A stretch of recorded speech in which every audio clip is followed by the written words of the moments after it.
Je suis responsable de studio chez Asmodée, en l'occurrence de Purple Brain et de Space Cow. Et voilà.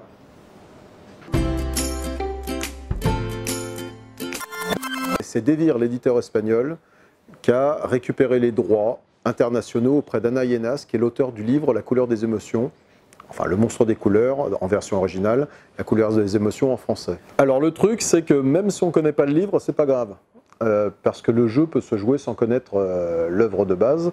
On va aider le monstre des couleurs qui se trouve ici, qui est un peu tout barbouillé parce que toutes ces émotions sont mélangées. Et donc c'est un jeu coopératif à partir de 4 ans dans lequel on va essayer de lui faire retrouver ses émotions. Alors ça reprend le principe d'un petit jeu de mémoire où on va avoir des jetons émotions à replacer aux bons endroits et il va falloir nommer les émotions et il va falloir les remettre dans les bocaux. On a des petits bocaux comme ceux-là. Et derrière, il y a la couleur de l'émotion qui correspond. Et on va glisser, là, une petite glissière, on va glisser la petite émotion dedans, en fait, tu vois. Et donc ça c'est la partie mécanique du jeu, mais l'intention du jeu elle est comme le livre, c'est-à-dire de nommer les émotions et de parler des émotions mine de rien. C'est-à-dire que chaque case du plateau représente une émotion et quand on arrive avec le monstre sur cette case, la première chose qu'on va faire c'est dire un mot ou parler d'un événement qui est lié à cette émotion. Donc mine de rien, que ce soit entre adultes ou entre enfants, même entre enfants, de parler de ça et peut-être d'éviter les casseroles plus tard. On va aller par là. Et donc il y a la petite fille qui vient aussi nous aider parce que sur ce principe de memory, donc le but c'est de remettre toutes les émotions dans les bocaux, leurs bocaux respectifs avec les bonnes couleurs. Mais il y a 3 bocaux sur les 8 avec des émotions mélangées. Et si on retourne les 3 bocaux, on a perdu. Et la petite fille, quand elle arrive pour nous aider, elle permet de remettre face cachée un bocal pour continuer la partie. Voilà, tout simplement. Donc le livre est à partir de 3 ans. Nous, le jeu, on l'a mis à partir de 4 ans parce que ça reste quand même un jeu aussi, avec une mécanique. Il y a 2 auteurs. Il y a Dani Gomez et Josep Maria Aloe, qui est aussi l'auteur de Kikou, pas le Cucu, mais le Coucou, hein, c'est ça. Et donc d'autres jeux, il avait fait Dixie Jinx aussi, à une certaine époque. Et voilà. Voilà, et c'est un jeu sur lequel la mécanique ne vient pas polluer l'intention du jeu, qui est vraiment de parler de ça et que ça reste dans le cadre du jeu, mais que ça puisse aussi un peu déborder. Dans le livre des règles, il y a toute une page qui est consacrée aux éducateurs, entre guillemets. Donc éducateurs, ça va des instits, aux centres de loisirs, aux thérapeutes, aux parents, tout simplement. Hein. Et de dire, d'avoir des petites ficelles aussi pour soit parler du jeu après, ou pendant, ou utiliser le matériel du jeu un peu différemment. Voilà. Le petit poussé. Le petit poussé, ça doit être le 9e, je crois, de la gamme. C'est un jeu de Bruno Felitti et Anja Wrede. Anja Wrede, c'est une auteure allemande qui a fait pas mal de jeux chez ABBA également. Et c'est illustré par Frédéric Pilot, qui est strasbourgeois, qui est surtout quelqu'un de grand talent, qui a, pour le truc le plus connu, ce qu'il a fait, c'est Lulu Vroumette, mais il a fait plein d'autres trucs super.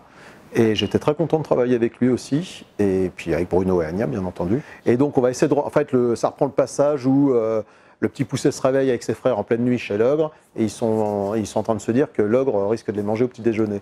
Donc ils s'enfuient dans la nuit, à travers la forêt, donc ils n'y voient rien du tout. Il va falloir qu'ils tâtonnent les arbres, au niveau des arbres, pour pouvoir retrouver leur chemin jusqu'à la chaumière des parents. Tandis que l'ogre leur court après. Donc l'ogre est personnalisé par 2 paires de Doc Martens, n'est-ce pas, hein, qui sont des bottes de 7 lieues. Et donc il va avancer au fur et à mesure que les joueurs vont avancer. Chaque joueur a un petit pion comme ça, tout mimi.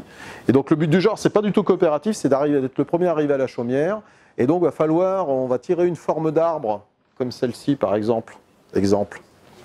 On va tirer une forme d'arbre dans un sac, on va la montrer à personne, on va pas la regarder. Pendant 10 secondes, on va la toucher, la manipuler pour reconnaître avec le sens du toucher, essayer de mémoriser sa forme et ses particularités. Savoir qu'il y a soit un trou, soit 2 trous, soit un trou en bas ou un trou en haut. Donc il y a un peu un côté qui est, c'est-à-dire on va essayer de faire un peu par élimination pour essayer de s'en rappeler au mieux. Et donc cet arbre va faire un tour de table sans que personne ne le voit, va être remis dans la boîte et ensuite on va révéler les cartes une par une qui représentent chacun des arbres. Il va falloir essayer de retrouver le bon arbre. Et celui qui a retrouvé le bon arbre avancera d'une case, mais il y a un petit truc qui se glisse dans l'histoire, c'est qu'avant de révéler l'arbre, on a tous un set de cartes qui correspond à notre couleur et qui représente tous les pions des joueurs, y compris le nôtre. Et avant de révéler l'arbre, on va voter entre guillemets pour celui ou celle dont on pense qu'il a récupéré la carte qui correspond à l'arbre. Donc même si je ne suis pas très très bon en sens du toucher et en mémoire en mémoire sensorielle liée au toucher, on va pouvoir se rattraper. Il n'y a personne qui est vraiment largué. Parce que si on a voté pour celui qui a retrouvé le bon arbre, nous aussi on va avancer d'une case. Et si toi, tu es tellement super fort, tu es super confiant, tu penses que tu as retrouvé le bon arbre, tu peux voter pour toi. Dans ce cas-là, tu vas avancer de 2 cases au lieu d'une seule. Voilà, tout simplement. Michel Strogoff, c'est un jeu qui sera dans la gamme classique, c'est à la suite du Tour du Monde en 80 jours et d'Oliver Twist. C'est un jeu de course encore, et ouais.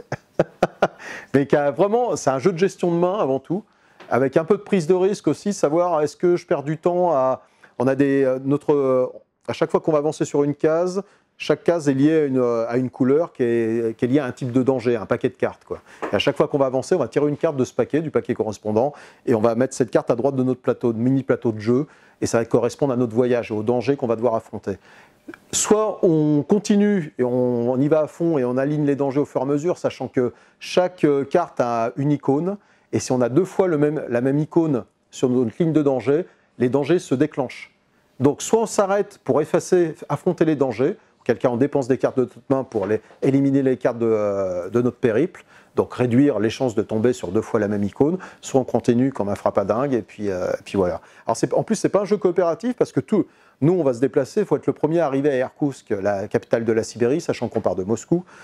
Mais pendant ce temps-là, il y a aussi le colonel Ogarev, qui est le gros traître du roman, qui va progresser sur sa piste, en fait. Et plus il va aller loin, plus on va mettre de temps à arriver à Irkoutsk, plus il va être fort, parce qu'il va falloir l'affronter à la fin, en fait, en plus d'arriver à Irkoutsk. Donc il y a une espèce de notion de double piste comme ça. C'est non seulement une course entre les joueurs, mais aussi une course contre le méchant traître Ogarev. Et ça, je trouve ça assez rigolo. Ouais, c'est assez atypique comme jeu. Puis ce qui est vachement cool, c'est qu'on peut tomber sur les tartares, comme dans le roman, et se faire brûler les yeux. Ça, c'est trop bien.